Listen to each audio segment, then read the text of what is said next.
He just wanted to start a whole new life, without anybody putting him down and interrupting with his life and all that stuff. He just wanted to start a whole new life. A fresh start. Yeah.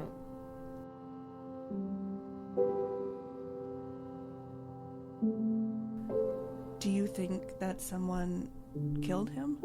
Yes, I do. I seriously do. Especially when he told me that he had till a certain time.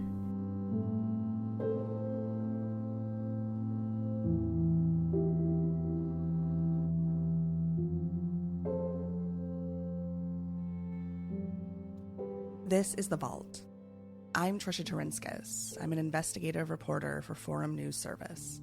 This is part one of an ongoing series on the death of Refugio Rodriguez and the investigation that followed.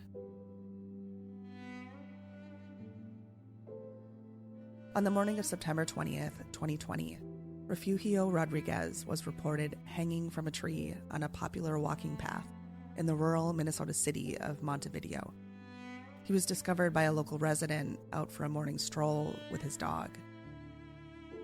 I remember that day vividly. The walking path, the one where his body was discovered, was a part of my regular running route. It's a beautiful area, a worn black paved path that follows the gentle twists and turns of the creek, nestled below a canopy of giant maple trees. It's peaceful, serene, a pocket of paradise that makes you feel like you've escaped the outside world just for a bit. From the moment I heard the news of Refugio's passing, I was curious. Word quickly spread around the community that the official law enforcement narrative that he had committed suicide was maybe not quite right. And then I heard something that really caught my attention. His family, even his own mother, wasn't satisfied with the explanation that he had hanged himself. She believed someone else did that to him. At the time, I was new to the community. I had just had a baby and put my career on pause. And so, despite wanting to look into Refugio's death, I set the story aside. But I didn't forget about Refugio. I continued to run along that path, noticing each time the memorial that had been created for him. A wooden cross, etched with a tribute, is nailed to the tree near the one his family was told once held his body. And then, this year, on the 2-year anniversary of his death, I unknowingly laced up my shoes and went on my daily run. And there, on the trail, beneath the memorial, beneath the cross, was Eloise, Refugio's mother. She was playing music and crying, the kind of tears shed by a mother who had lost her son. Shortly after that, I filed a request for the police report pertaining to Refugio's death, and I began to unravel a story far bigger than anything I anticipated when this all began. It's a story of what happens when a suspected confidential informant feels their life is in danger because the person they allegedly worked with law enforcement to bring down was able to figure out who they were, despite the legal obligation of law enforcement to keep their identity hidden. It's a story of what happens when that alleged confidential informant is found dead on a popular walking path, and how law enforcement closes the investigation and labels it a suicide, despite numerous people telling law enforcement, on the record, on the day of his death, that that person who was found dead believed someone was out to get him. But before we get into that, it's important to know who Refugio was, because his life and death is at the center of this story.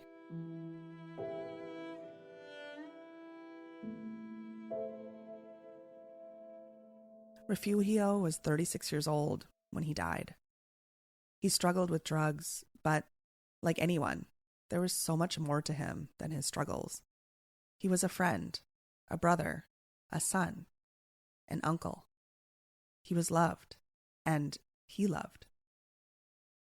Okay, so I guess I'm curious, we've been doing all of this work and finding out really what happened to your son, but I don't know anything about him aside from what I've read in my research. So I'm really curious what he was like as a child. He was a really good kid. He had a lot of friends. He got along really good. He liked to help me, clean around the house. He helped me shovel snow, and he liked baking. He loved cooking. Yeah. So we told him that when he would grow up, he would be a chef. Really? Yeah, because he loved barbecuing and all that stuff, And while he was growing up, he loved working too, So he was just a happy kid, He was always trying to help people, If he seen people around, they need help on anything like fixing cars, because my husband taught him how to fix cars and all that stuff. He would help them, or if they needed like anything like help with kids or whatever, he would help them because he loved kids. That's Eloise, Refugio's mother. After I obtained the police report and realized there could be more to this story, I knocked on her door. Before I could move forward with the story, with the investigation into her son's death, I wanted to know if she and her family still believed he had been killed, if they were still not satisfied with law enforcement's official investigation. Eloise opened the door and let me in, and we talked. And that conversation was really the start of this story. Before we get into it, here's some context of what life was like in Montevideo, Minnesota in September of 2020. It was in the midst of the COVID pandemic, and the nation, especially Minnesota, was still reeling from the murder of George Floyd in Minneapolis.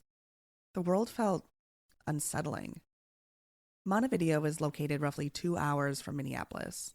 It's a town of roughly 5,000 residents, surrounded by even smaller rural communities like Benson, Watson, and Dawson, just to name a few. Montevideo is at the heart of Chippewa County. It houses the courthouse, the county-run hospital, a Genio factory, Ice Castle headquarters, and a robust school system. For the most part, it's a quaint, peaceful town.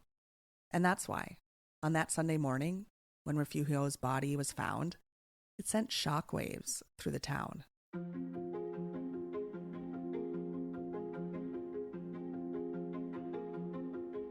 Refugio was released from prison just 6 days before he was found dead. He had been serving an 11-month sentence for fleeing police while carrying out a work assignment as part of what's known as a sentence to serve program. Refugio had been in prison before, yet his mother said this time was different. He was getting older, and he wanted to make a change for the better. This time, though, he knew he would need a change of scenery to make that happen. He was battling drug addiction, and staying in the same situation that created the chaos can be problematic, even for the most committed. Refugio's plans to move away, to start over, were even more pressing considering the threats against his life. Someone wanted him dead. Refugio first learned someone had put a hit out on him while he was in prison. His mother, Eloise, who had been made aware he was in danger, was the one to deliver the news. She feared the person who wanted her son dead would use connections on the inside to kill him in prison. So when she picked her son up after he was released from the Rush City Correctional Facility on September 14th, 2020, she was relieved he was alive. They both were. When we went to go pick him up, I was so happy to go pick him up, and he was so happy. I seen his smiles, coming out, and I just hugged him, and I didn't want to let him go. And he goes, "Well, Mom, I want to get out of here." I said, "Okay, let's go." So, yeah, we got in the truck, and we came home. We went out to eat and everything. But their joy quickly vanished as Refugio learned that his life was still in danger, and the threat was even more dire. Refugio told at least 4 people he was afraid for his life in the days before his body was discovered. Their stories were all the same. Refugio had become a target of an individual who, through publicly accessible court documents, had identified him as a confidential informant who worked with law enforcement in April of 2019 to buy drugs from a suspected dealer. The drug deal resulted in a conviction for the sale of methamphetamine. Minnesota state law requires anonymity for confidential informants and protection if they feel their life is in danger as a result of their cooperation with law enforcement. Now, I want to make this clear. Because state law does not require law enforcement to release information about a confidential informant, we are not able to confirm that Refugio was, in fact, a confidential informant. We do know, though, that the police report confirms that he felt his life was in danger because he was identified as a confidential informant. I also want to note here that the identity of the individual Refugio feared is not being revealed for the safety of people in this story. The individual has also not been charged or convicted of a crime, so it wouldn't be right to state their name. In the first few days out of prison, Refugio decided to make one final plea to the individual who allegedly held his fate in their hands. He went to beg for his life. Days before his death, Refugio asked his mom for a ride. Eloise didn't know why or where she was taking him, but she wanted to help. That's what she's hardwired to do. She's a mom. As he came out of the home he had requested to visit, she realized something was terribly wrong. He went in, he was there for about half an hour or so, and when he came out, he was crying, and I asked him why he was crying, and he didn't want to tell me, but then he said that that a person told him that that he had till a certain time to prove that it wasn't him, and he had a limited time, or otherwise he was a goner. And I said, what do you mean a goner? And he goes, yeah, that, I have to a certain time. I'm limited to, or I'm going to be a goner. And he just got scared, and he didn't know what to do. Just a few days later, he was found dead on the trail. The call regarding Refugio's death came into the Montevideo Police Department at 8:26 a.m. the morning of September 20th, 2020. Cops arrived on the scene 4 minutes later. Officer Dustin Hissam, the responding officer at the scene, noted in the report that he recognized Refugio right away. He states he confirmed his identity when he reached inside Refugio's shorts pockets and pulled out his identification. Along with it came a small bag of meth. Arrangements were made for the body to be assessed by the Midwest Medical Examiner's office. The police report details that when law enforcement went to tell family members what had happened, one family member, who wasn't named, told the officer that Refugio had been making troubling remarks. The report doesn't clarify what those remarks were. It wasn't until Eloise spoke with the medical examiner's office and expressed concern that her son may have been murdered that the Montevideo Police Department called in investigator Carmen Benninga to look into claims that foul play might be involved. In interviews Officer Benninga conducted the day of his death, 3 individuals, interviewed separately, provided her with the same name of the person who threatened Refugio's life. Another provided her with the same story, without a specific name. 4 stories, the day of his death, all the same.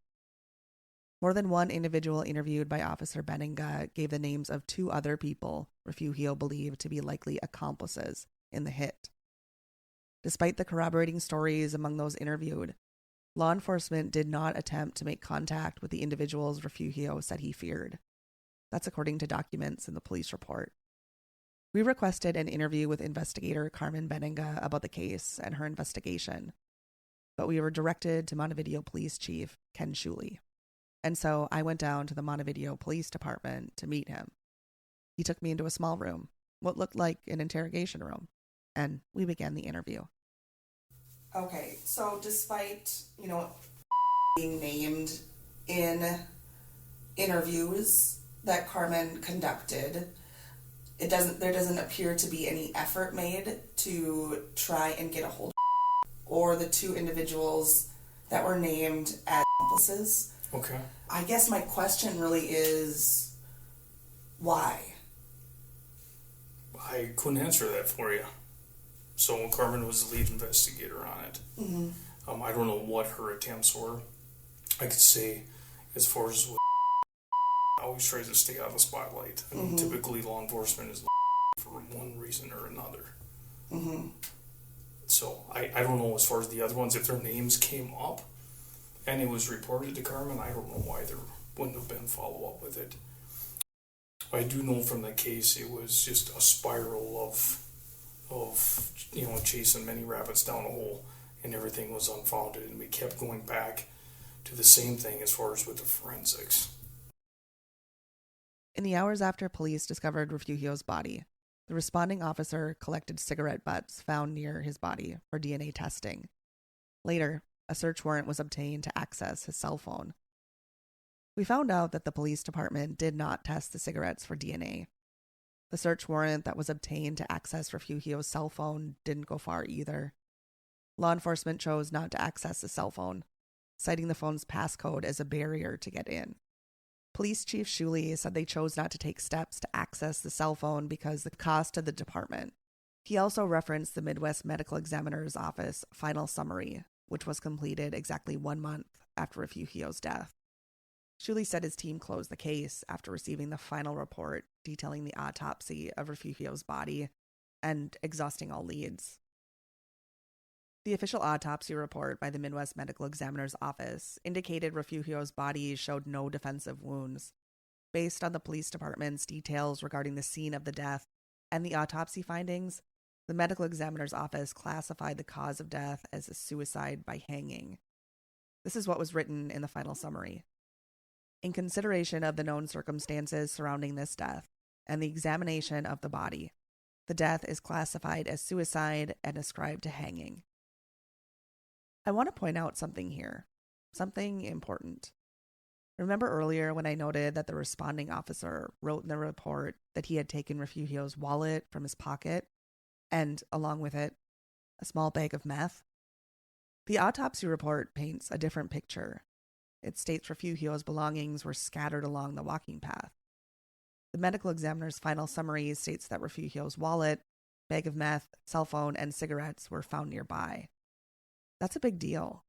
In cases like this, the scene of the death is critical in assessing what happened. Even details like how the knot was tied can matter. The medical examiner's final summary indicates that Refugio was found partially suspended from a tree beside a walking path by means of a garden hose around his neck. The knot in that garden hose wasn't preserved and presented to the medical examiner. It didn't last after the responding officer cut the hose with a pocket knife.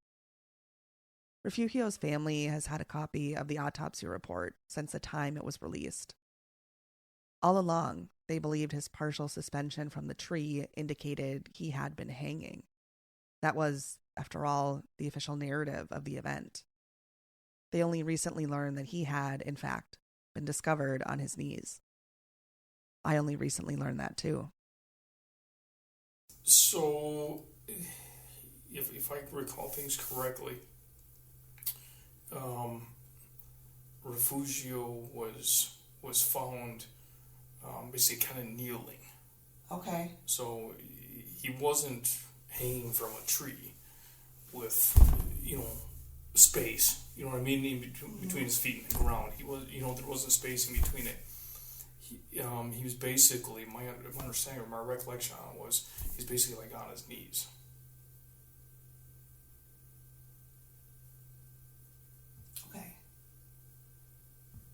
So is the theory that he tied it around his neck while he was on his knees? Mm-hmm. Well, probably tied it around his neck and then knelt down. Okay. Was there enough resistance when you guys arrived for that to make sense? Yes. As far as pressure, yes, there would have been. And that was reflected in the autopsy report.